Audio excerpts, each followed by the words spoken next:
This is the Elevate Construction Podcast, delivering remarkable content for workers, leaders, and companies in construction wanting to take their next step. Get ready to step out of your comfort zone with Jason Schroeder as he encourages you to do better, live a remarkable life, and expect more. Let's go.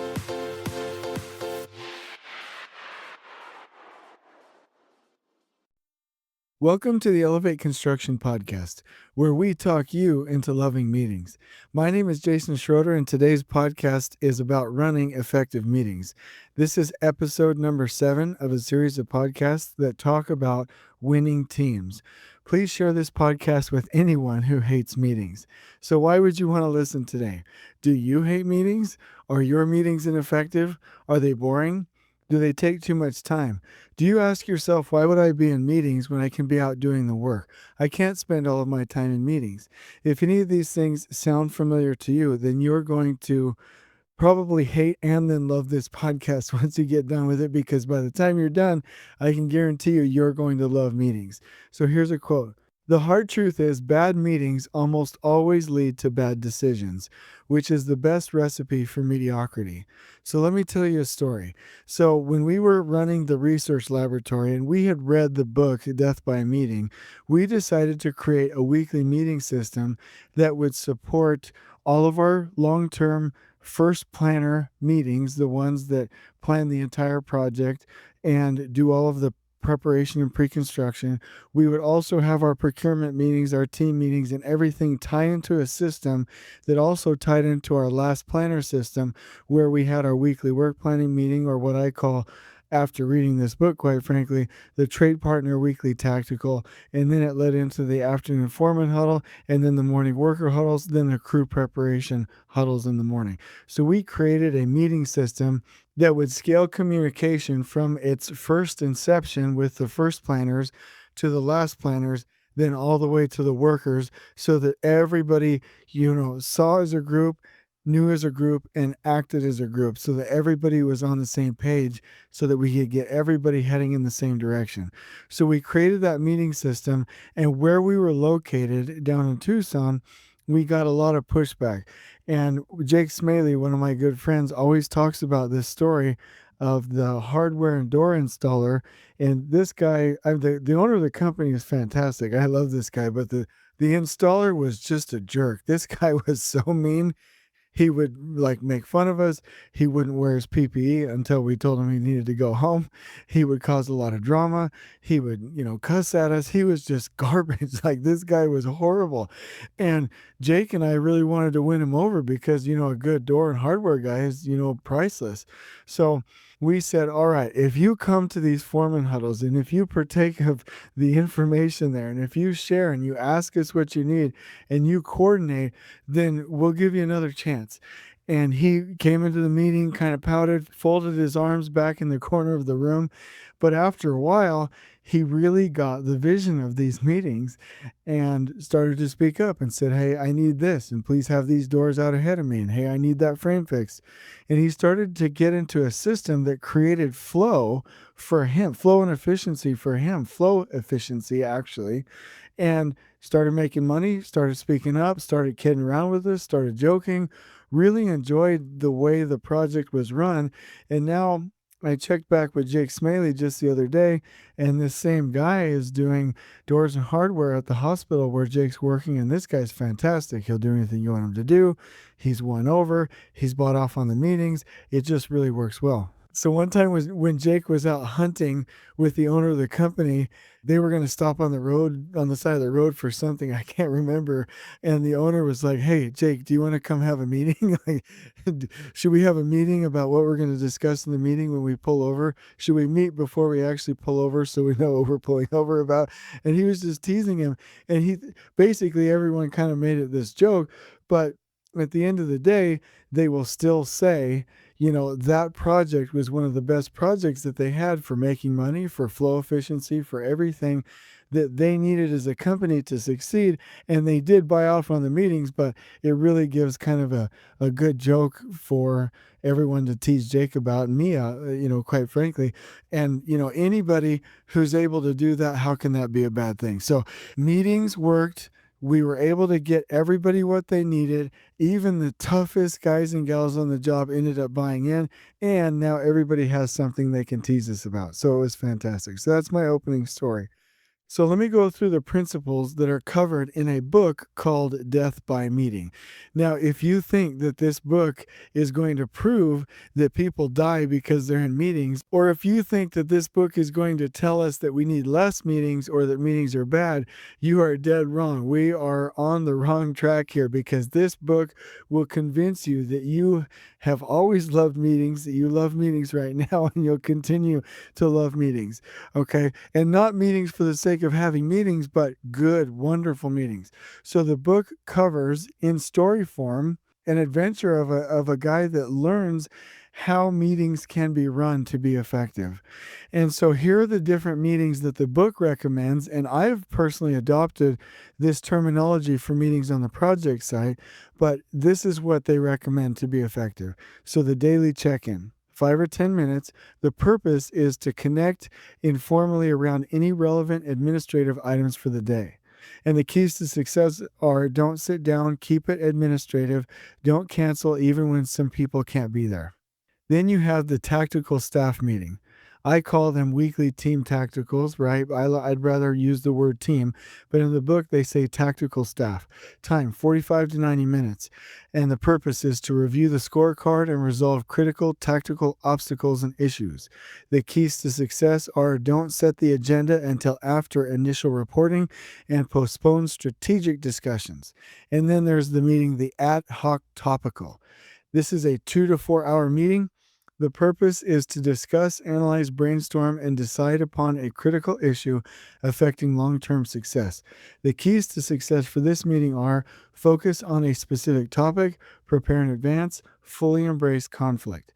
Then there's the quarterly offsite review. This is 1 to 2 days. The purpose is to review playbook, meaning team development, dynamics, and clarity, as well as competitive landscape, industry trends, and key personnel. The keys to success are: get out of the office, focus on work, limit social activities, don't overstructure or overburden the schedule. Now let's translate that to construction. The daily check-ins I've converted to the worker huddles in the morning, or your team huddles that might be 5 to 10 to 15 minutes. The tactical staff meeting, I call it the team weekly tactical meeting. And that's where your team on the project gets together and they go through tactical items on a weekly basis. Then you have the ad hoc topical, where you do strategy.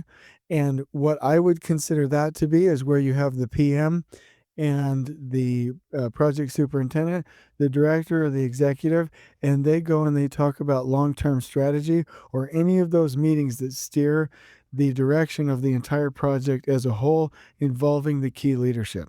Okay, and then the quarterly offsite review.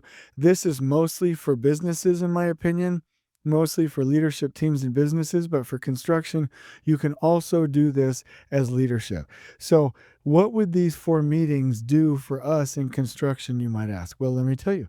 So here is, again, what I would recommend for a meeting system on a construction site. And this is a proven system, and it's about 20% of the time, and they are so effective, if run the way I'm about to suggest, that the rest of your blank space on your calendar is really time for you to go do production work. You're not fighting fires. You're not running around. You shouldn't be victim to other people. Like, it really is productive time. So the meeting system that I espouse, that I recommend, that I live by on every project is, if I go in and start on Monday, everybody comes to the project site and there's the 5 to 10 minute worker huddle in the morning. Then all crews go into a 25-minute crew preparation huddle. Then sometime during that day, there is a team huddle for everybody on the project team to talk about roadblocks and to go through their key items. That's 5, 10, 15 minutes standing up. Then there is usually on Monday the team weekly tactical, and that's basically your team meeting. That was your staff meeting in the olden days, but more effective. So it's called the team weekly tactical. Then usually on Mondays in the afternoon, I will do the foreman huddle, and that's 30 minutes, or if you have it broken out, that's two 30-minute afternoon foreman huddle meetings. And then there is the long-term strategic planning and procurement meeting. That's where you do your schedule update. That's where you go over procurement. That's where you as a team do anything that's long term. Now we go into Tuesday. Worker huddle, crew preparation, team huddle.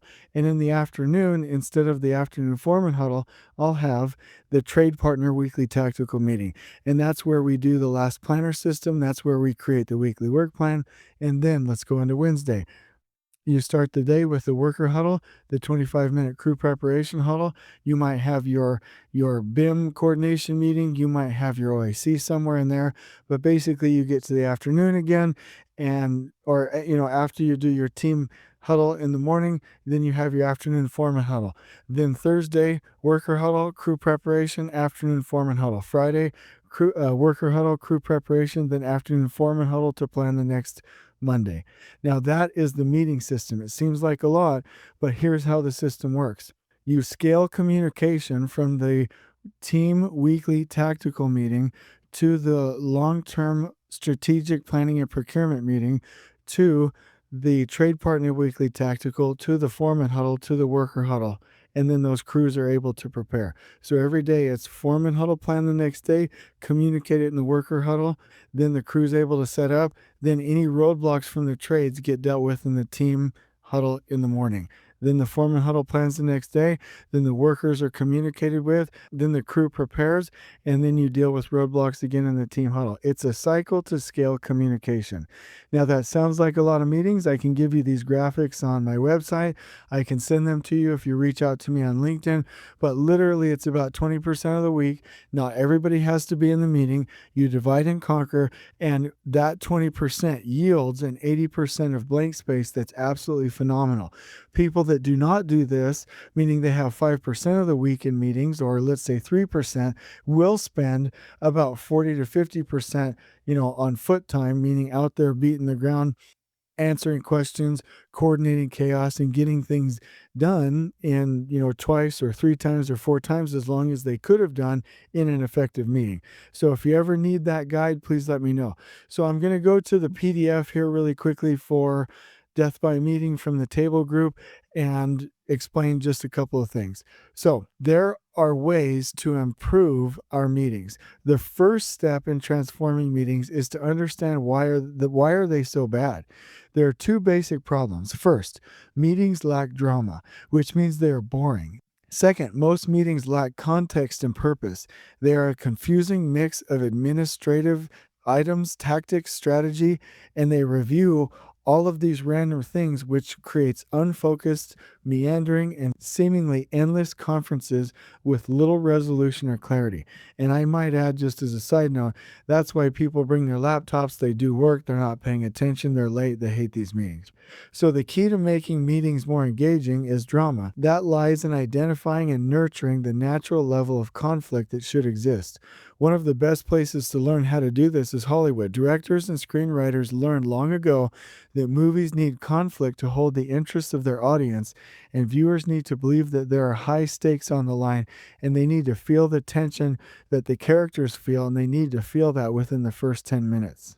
So leaders of meetings need to do the same thing by putting the right issues, often the most controversial ones, on the table at the beginning of their meetings and start it out right. How you start the meeting is likely how you will continue. So context and purpose.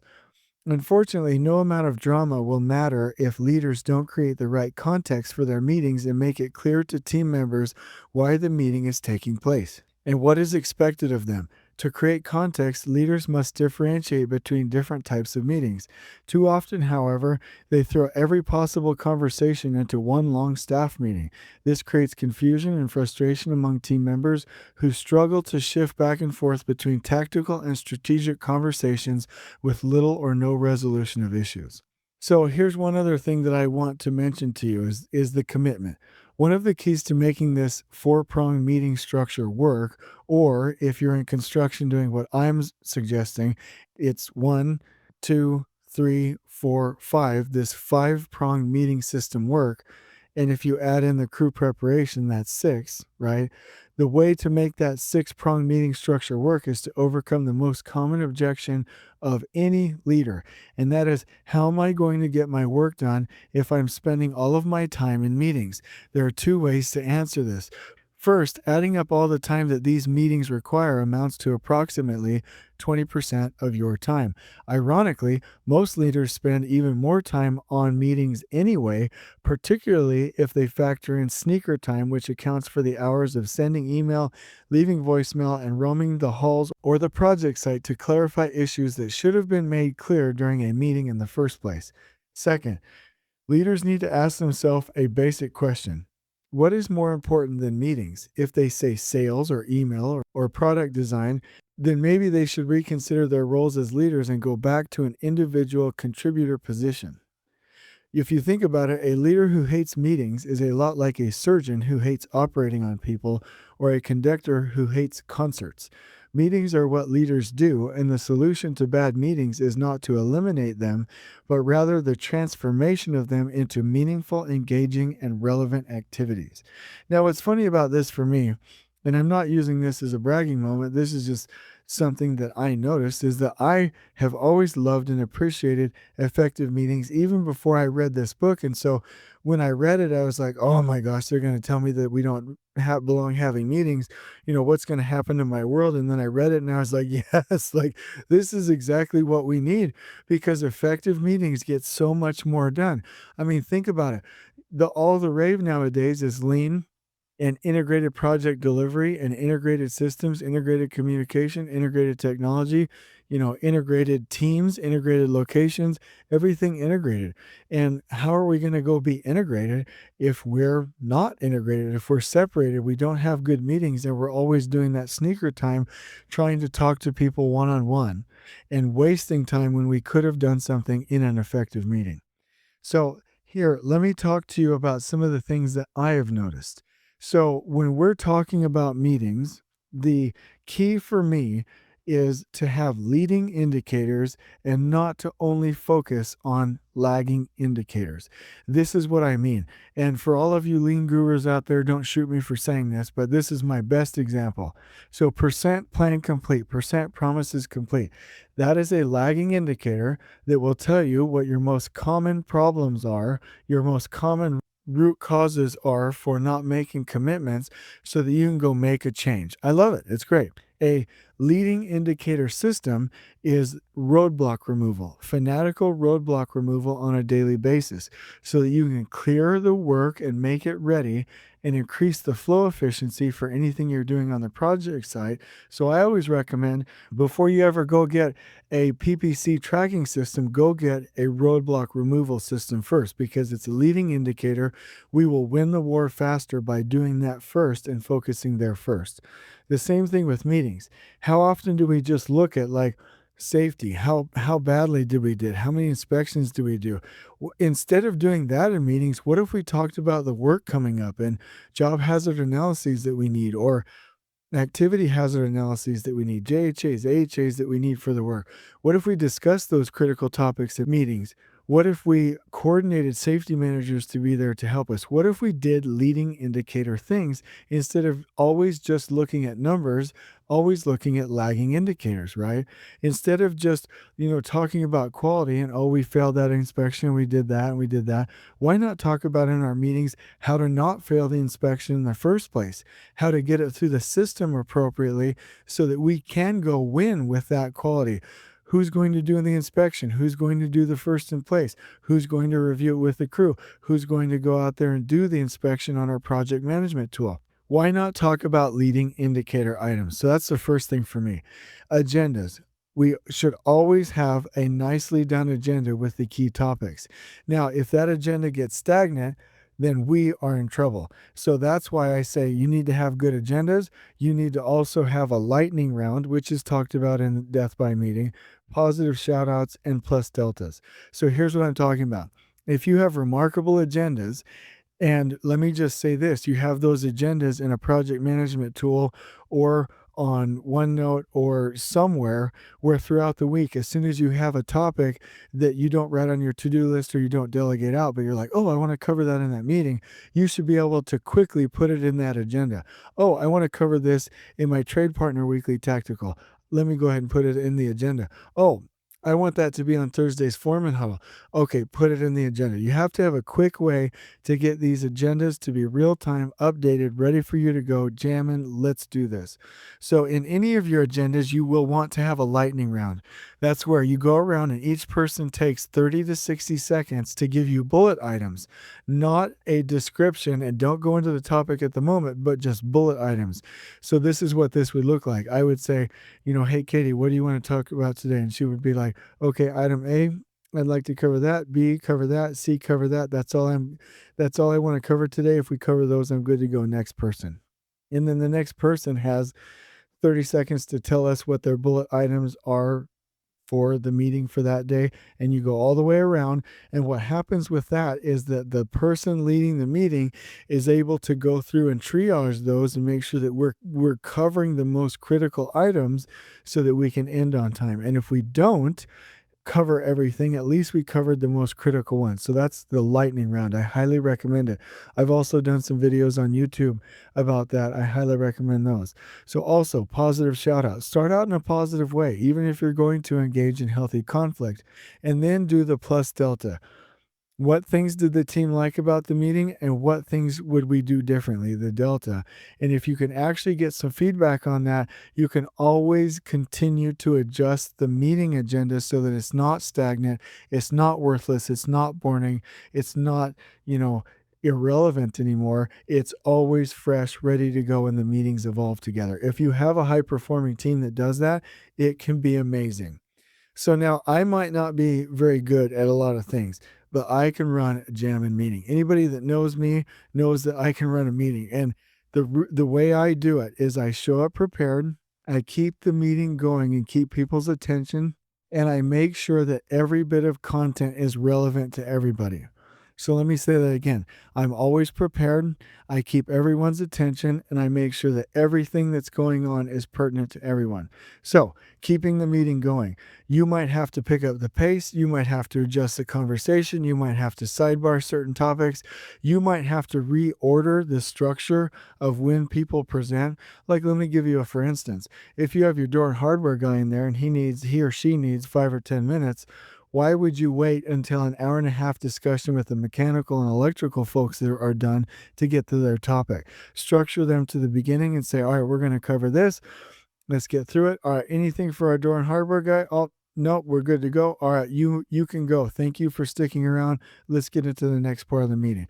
Always keep people going. If you see people falling asleep on their computers, you need to adjust. You might have to increase the volume of your voice. You might have to pick up the pace. You might have to do something a little bit dramatic, but always keep people's attention. And then for the content, always make sure it's pertinent to everyone. If at any time you feel like you're just talking to one trade or one person, sidebar that and get back to collective information that will benefit everybody. And if you do that, then you'll always run good meetings. Now, I'm a little bit shy about saying that, the measure of a good meeting is to keep everybody entertained, but that's kind of what the purpose is. I don't want to say entertained because that would indicate that you're presenting something and people aren't involved. So I would rather use, instead of entertained, you want to keep people involved and entertained. You want everybody participating. And I was trying to think of a good analogy for, what should a meeting be like? A good movie, I kind of like that, but I don't like the analogy because you have passive participants. I really think it's like a good, friendly basketball game. If you're in a basketball game, you're always like teasing each other. You're getting the energy up. You're like, come on, let's go, guys. There's a little bit of competition, maybe a little bit of healthy conflict. Somebody elbows somebody and, fouls somebody. Like, it's more like a really good basketball game among friends. And if it gets just a sketch trashy, into the healthy conflict mode of things, then, I think that's pretty good. So I really think a good meeting should kind of feel like a good basketball game with friends. So Again, just make sure you're prepared, keep the meeting going, keep people's attention, make sure it's pertinent, keep it interesting, and you will not fail. You will do well if you keep those things. And if you want to keep a little card or you want to tattoo that on the inside of your arm or something like that, go ahead and do it because you will run good meetings if you do those things. So here are some other tips and tricks for you. So know the goal and work toward it in the meeting. Your meeting has to have a single goal. You have to know what you want out of that meeting. You have to know what you want. The other thing is you have to know how you want people to feel. And you have to know what you want people to know.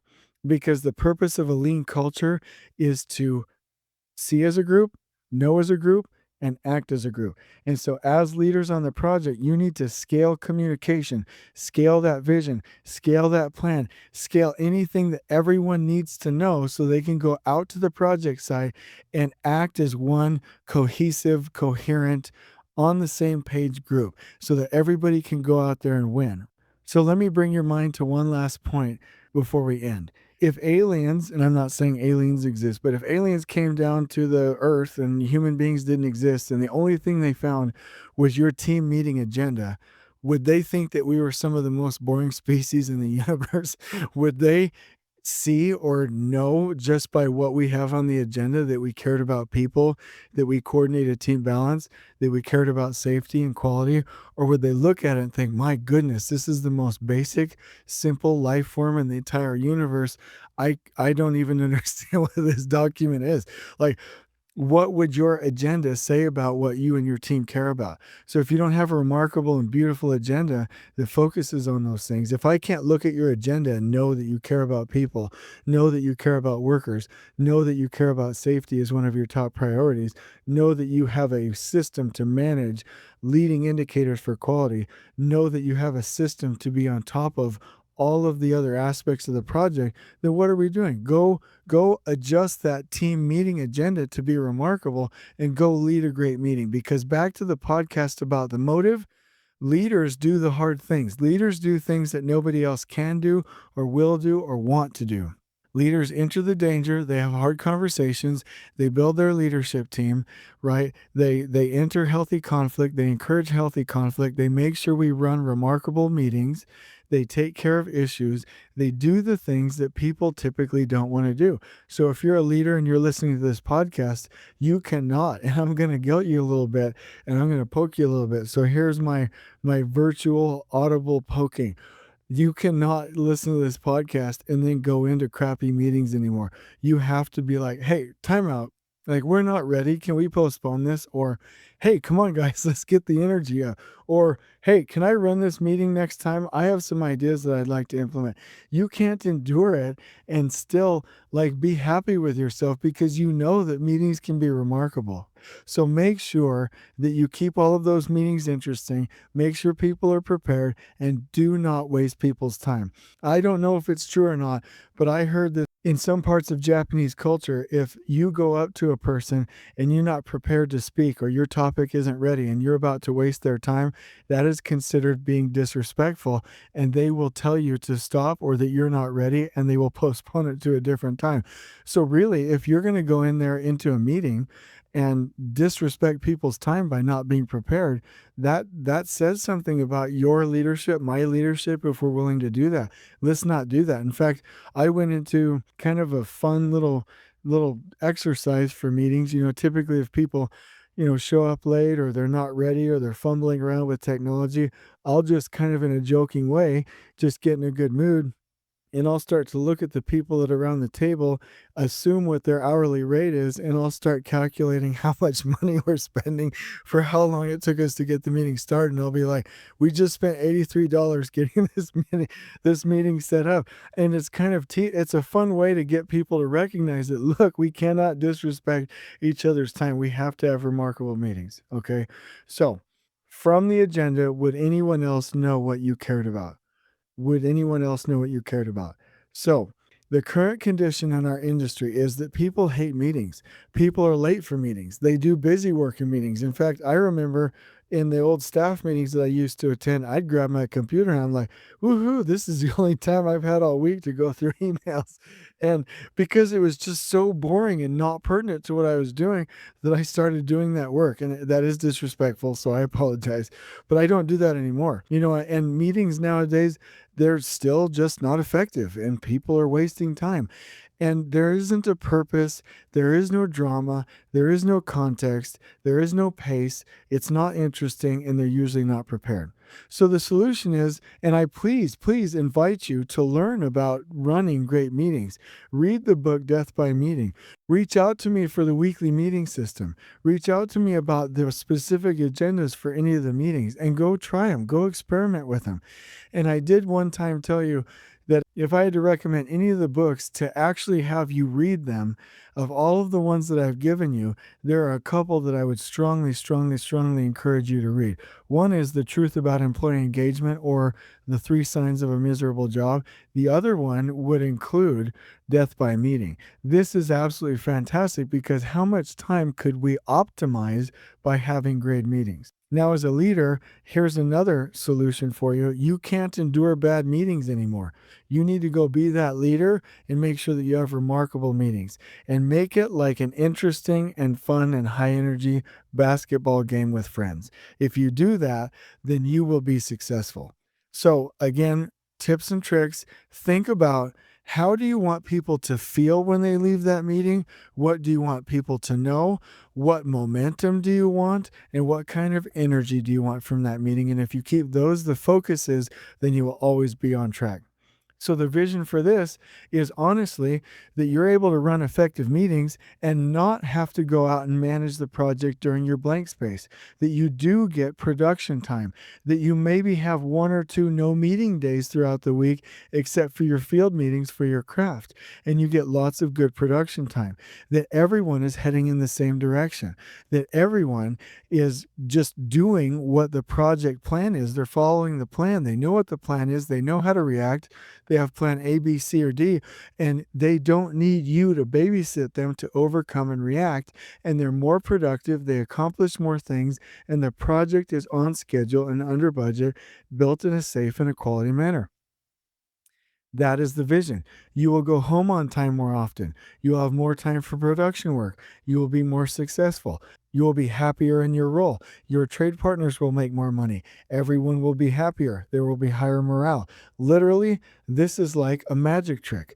I know a magic trick. My name is Jason Schroeder, and I know a magic trick. Go read Death by Meeting and go run remarkable meetings. And every other single thing on your project will change.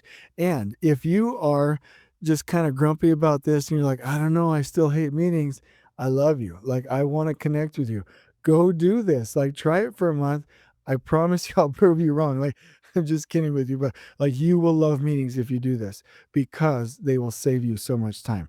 So in closing, we're trying to protect our people. We're trying to get you more money. We're trying to get you to your next promotion. We're trying to take care of your family. We're trying to keep people safe. And we do that by aligning everyone on the project. We do that through scaling communication. We do that through scaling up excellence. We do that through getting everyone on the same page. We do that by getting everyone rallied behind a single plan that's visual and audible and well communicated. That's how we do it. So until we meet again, please go read this book. Please go ask for these outlines. Go download the PDF from www.tablegroup.com. In the meantime, or reach out to me on LinkedIn. So actually, while we're talking about LinkedIn, if you want another topic, if you want a podcast, or if you want to do an interview, and I get lots of comments for podcast topics, please keep sending those. Email me or send me a message, whatever you would like to do. Or if you need my help, please let me know. But again, we have the opportunity to change tomorrow some of the things that bug us on our project sites and flip them on their head and go use them to be effective and amazing at what we do. Until we meet again, on we go. Please join us next time in elevating the entire construction experience for workers, leaders, and companies coast to coast. If you're enjoying the show, please feel free to share with your construction colleagues and help us spread the word by rating, subscribing, and leaving a review on your preferred podcast listening platform. We really appreciate it. We'll catch you next time on the Elevate Construction Podcast.